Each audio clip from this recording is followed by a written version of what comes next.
الحمد لله رب العالمين، والصلاة والسلام على أشرف الأنبياء والمرسلين وعلى آله وأصحابه المجاهدين الطاهرين.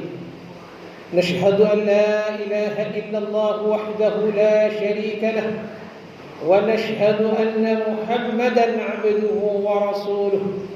اللهم صل على محمد وعلى آل محمد وسلم تسليما كثيرا.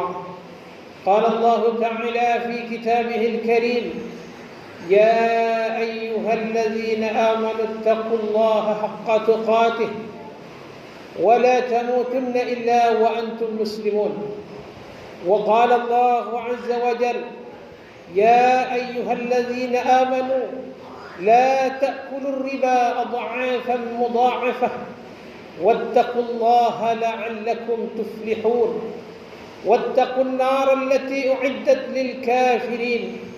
وقال أيضا: وبشر الذين آمنوا وعملوا الصالحات أن لهم جنات تجري من تحتها الأنهار كلما رزقوا منها من ثمرة رزقا قالوا هذا الذي رزقنا من قبل وأتوا به متشابها ولهم فيها أزواج مطهرة وهم فيها خالدون. صدق الله العظيم. أوصي نفسي وإياكم بتقوى الله وطاعته فقد فاز المتقون. Hadirin sidang salat jamaah Jumaat Masjid Al-Ghafur rahimakumullah. Bersama-sama kita tingkatkan takwa kita kepada Allah Azza wa Jalla dengan senantiasa mengikuti perintahnya dan menjauhi segala larangannya. Kita mantapkan lagi iman kita dengan memperbaharui iman. Sahabat bertanya, bagaimana ya Rasulullah, bagaimana cara memperbaharui iman? Jaddidu imanakum biqauli la ilaha illallah.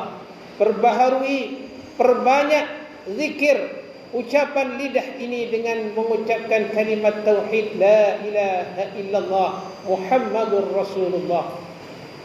Bersyukur kehadir Allah karena masih kita lagi diberikan kesehatan, keafiatan untuk datang ke Masjid Al-Ghafur yang mulia ini. Mudah-mudahan kita senantiasa mendapatkan rahmat hidayah dari Allah Azza wa Jalla. Tema khutbah pada hari yang mulia ini adalah jangan salah mengartikan jihad.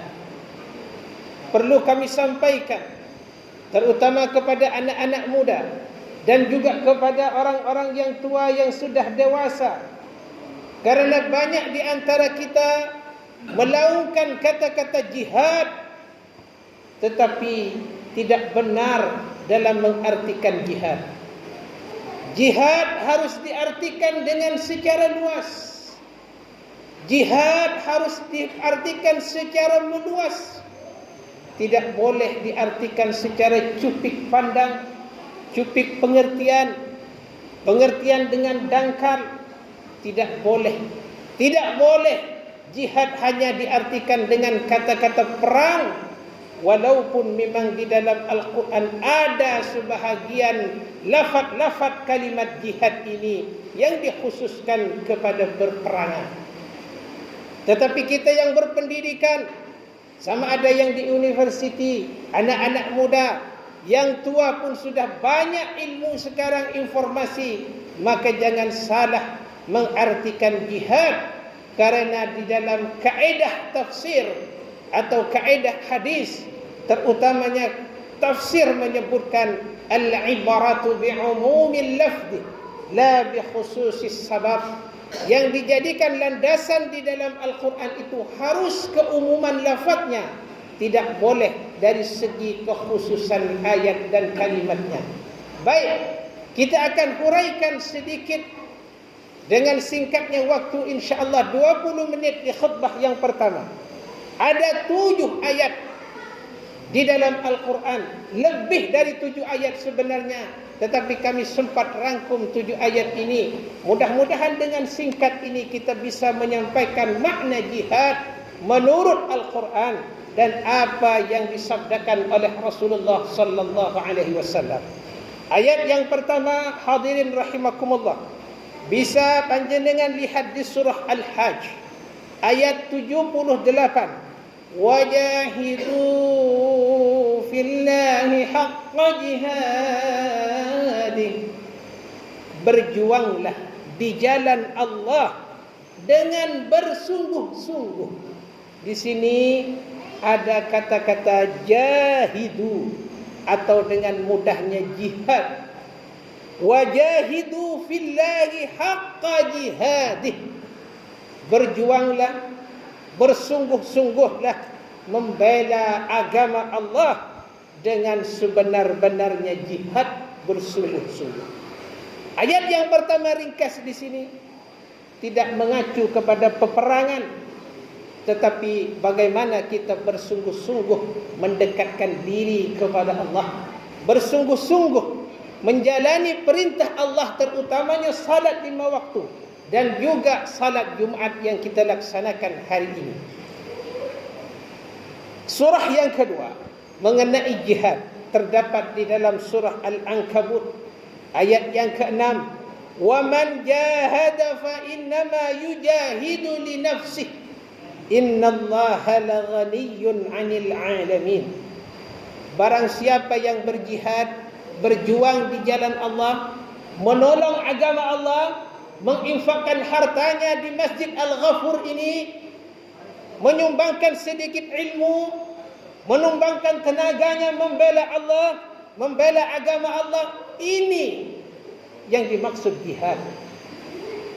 Orang-orang yang berjihad bersungguh-sungguh membela agama Allah seperti inilah dia sebenarnya berjihad, berjuang li nafsi, untuk dirinya, bukan untuk Allah. Allah la ghaniyyun 'anil 'alamin. Allah Maha Kaya, tidak butuh kepada makhluknya. Allah Maha Aziz, Maha Azim, Maha Agung. Walaupun semua makhluk sekiranya tidak menyembah pun tidak mengurangi keagungan Allah Azza wa Jalla. Maka jihad di sini sebenarnya orang-orang yang menolong agama Allah, dia menolong dirinya karena Allah akan menolong orang-orang itu disebabkan niatnya karena Allah. Iyansurkumullah, iyansurkum, in tansurullah yansurkum. Kalau kalian menolong Allah, Allah akan menolong kalian. Wa yusabbit aqdamakum, Allah akan mengokohkan sepak terjang kita semua. Mengenai jihad, ayat yang ketiga terdapat di dalam surah Al-Maidah ayat 35. Ya ayyuhalladzina amanu taqullaha wabtaghu ilaihi alwasilah wajahidu fi sabilih. Wahai orang-orang yang beriman, bertakwalah kepada Allah, carilah wasilah melalui baginda Muhammad sallallahu alaihi wasallam, carilah untuk sampai kepada Allah melalui Al-Quran dan hadis, melalui para sahabat-sahabatnya. Wajahidu fi sabilih, bersungguh-sungguhlah di jalan Allah, la'allakum tuflihun, pasti kalian akan menjadi orang yang beruntung. Di sini ada kata-kata jihad juga, tidak mengacu pada peperangan. Toh walaupun ada ayat-ayat itu mengacu kepada peperangan, itulah dalam kaidah yang kami sebutkan al-ibaratu bi umumil lafz, yang menjadikan landasan keumuman lafaz.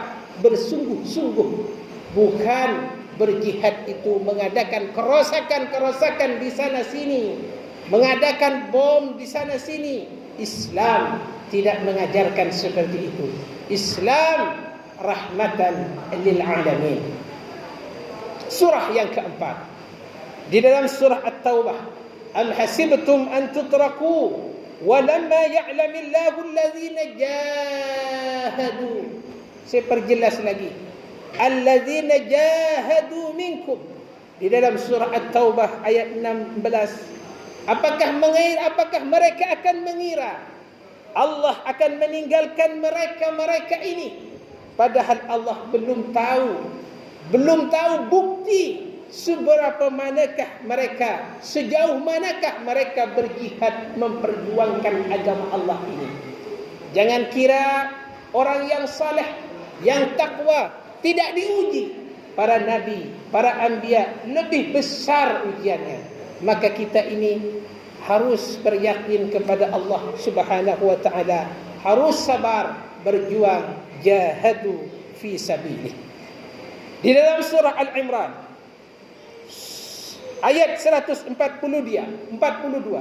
am hasibtum an tutraku walamma ya'lamillahu alladhina minkum walamma ya'lamillahu alladhina jahadu minkum wa ya'lamas sabirin.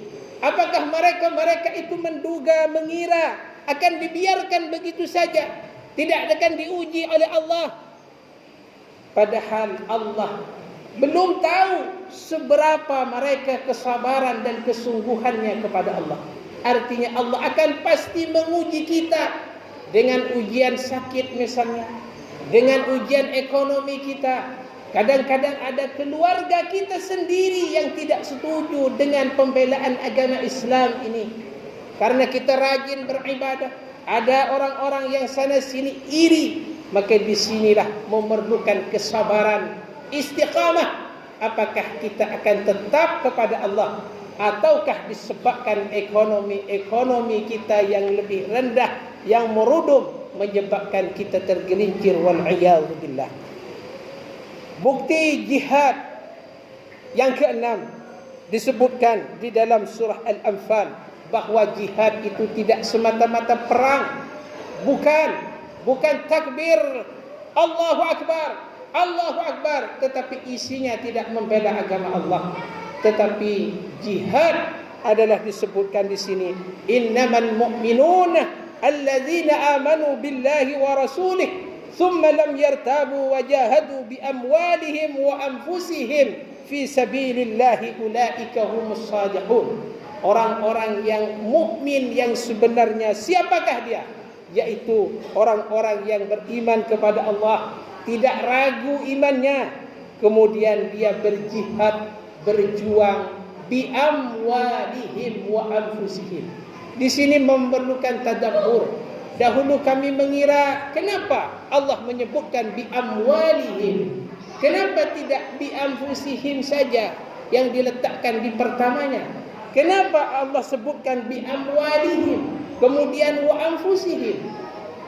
Inilah karena di antara kita masih banyak yang bakhil di saat kita dimintai sumbangan, bersedekah seumpamanya ke masjid untuk anak-anak yatim, fakir miskin, pendidikan Al-Quran. Maka jihad yang sebenarnya terutamanya di zaman sekarang, bagaimana ekonomi Islam ini lebih maju, bagaimana pendidikan Islam ini maju, supaya anak-anak Islam tidak melirik kepada pendidikan-pendidikan non-muslim. Bagaimana bi amwalihim ini harus hebat anak-anak muda regenerasi sekarang ini. Bukan sekedar pandai pintar mengaji, membaca Al-Quran dan hadis, tetapi juga ekonominya kokoh, kuat, hebat untuk membangun madrasah, university, sekolah-sekolah agama, pendidikan, kesehatan dan lain sebagainya, supaya al-Islam ini benar-benar ya'lu wa la yu'la alaih, tinggi dan tidak bisa direndahkan di sisi Allah Azza wa Jalla. Jahadu bi amwalihim dulu, harta. Kemudian Allah sebut wa anfusihim, kemudian jiwa raganya. Banyak di antara kita rajin salat, rajin puasa, rajin zakat, haji umrah setiap bulan, tetapi giliran ada tetangga-tetangga kita yang kelaparan, fuqara dan masakin, yatim-yatim, anak-anak kecil yang memerlukan bantuan, maka kita khawatir, takut pada ayat ara'aital ladzi yukadzibu biddin. Tahukah pendusta agama? Pendusta agama itu adalah alladzi yad'ul yatim wa la yahuddu ala ta'amil miskin. Mereka yang menghardik, menyia-nyiakan anak yatim dan tidak mau memberi makan kepada orang-orang miskin. Hadirin rahimakumullah. Yang ketujuh, bahwa jihad bukan semata-mata perang, tetapi jihad harus dihatikan secara luas. Allah Subhanahu wa taala berfirman, innal ladzina amanu wa hajaru, di zaman Rasulullah dahulu bahwasanya orang-orang yang beriman adalah orang-orang yang hijrah ikut bersama Rasulullah, wajahadu bi amwalihim, berjihad dengan hartanya. Di sini pada ayat yang pertama sampai yang terakhir ini tidak ada satu ayat pun yang menyebutkan wajahadu bisayfihim. Berjihadlah dengan pedang kamu, dengan tombak kamu, dengan pistol kamu, dengan bom kamu. Tidak ada menyebutkan. Tetapi wajahadu bi amwalihim, berjuanglah dengan harta kamu. Hijrahlah bersama Rasulullah di zaman ketika itu. Kemudian walladzina awaw, dan orang-orang yang memberikan tempat perlindungan kepada orang-orang muhajirin dahulu, dan orang-orang yang menolong orang muhajirin ditolong oleh orang-orang ansar. Artinya di zaman sekarang banyak orang yang tidak mampu, memerlukan pertolongan, maka inilah bagian daripada jihad fi sabilillah. Jihadun fi sabilillah, berjuang di jalan Allah. Maka apa pahalanya? Besar sekali. Dan dia, kata Allah, merupakan ulaika humul mu'minuna haqqan, benar-benar orang yang beriman, dan dialah akan mendapatkan rizqun karim, rizki yang sangat mulia, baik di dunia, lebih-lebih di akhirat. Panjang lagi sebenarnya, ini baru 7 ayat lebih. Kalau kita kaji di dalam Al-Quran, sungguh banyak sekali. Dan ini satu bukti bahawa hadirin, anak-anak muda, karena baru-baru ini ada kami mendengar perkataan-perkataan yang tidak enak dari beberapa kaum di luar saudara sana. Ada ancaman-ancaman, konon itu jihad. Maka ini bukan jihad. Sekali lagi, jihad bukan berperang. Jihad bukan menggunakan tombak di zaman sekarang. Kalau di zaman Rasulullah, ya ada. Karena Rasulullah bersabda, raja'na min jihadil asghar ila jihadil akbar. Kita semua, kata kepada sahabatnya, telah pulang dari perang kecil menuju perang besar. Pada peperangan ketika itu, sahabat bertanya, ya Rasulullah, ini perang sangat besar, kenapa jenengan sebut perang kecil? Ya, perang ini perang kecil. Ada perang yang lebih besar, melawan hawa nafsu. Melawan hawa nafsu, malas untuk salat, lawan. Itulah perang. Banyak lagi yang perlu kami sampaikan, tetapi mudah-mudahan sedikit penyampaian ini bermanfaat kepada saya dan hadirin rahimakumullah. Dan mudah-mudahan terutamanya anak muda tidak salah mengartikan jihad itu sendiri.